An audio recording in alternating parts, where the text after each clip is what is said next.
ga cearda fuim wag yasif yn oling mar hiol dy bing na glarsioch nw cronan ciol dy si.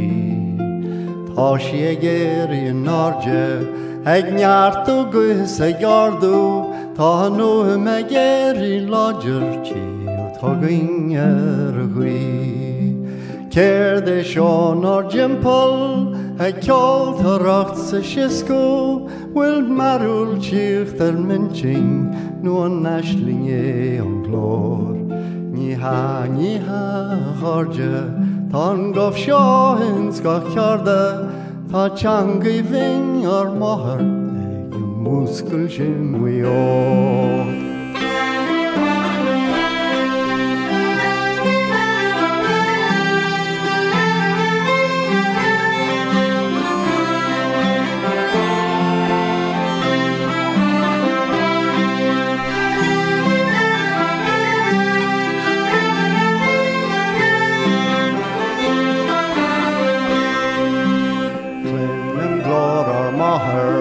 Go ganol is go grawar ag glawr go múncha malla is fifrin siad a glyn. An glyn siad me a fosi an wil trwya ag I ddwr mohar a tá go bwr a crochi gan nas yr hun o sin. An lici sir go megu halw glas na heron nhw an ian hi sir na henw os cynniam ti'r o.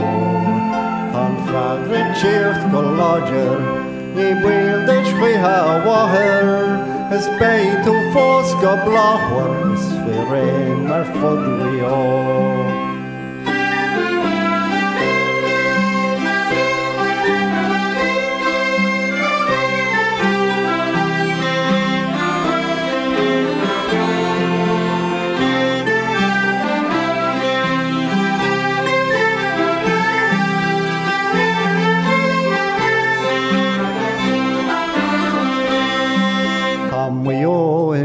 Dúiseacht, le dóchas is le dúrthacht, a bhíortha seacht na cúise len ar deangaí chur ar fáil.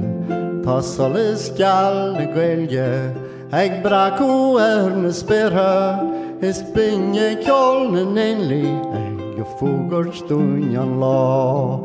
Tá an cólacht forbartha áitiúil san choláiste in na bhuige, go críúil is go meabhlach ag crochú a go seol. Tá Scoil Acla na réaltólis, dar stúrú gus dar drórú, is cuirmid blán na hóide ar an bhfuil cin mhuió.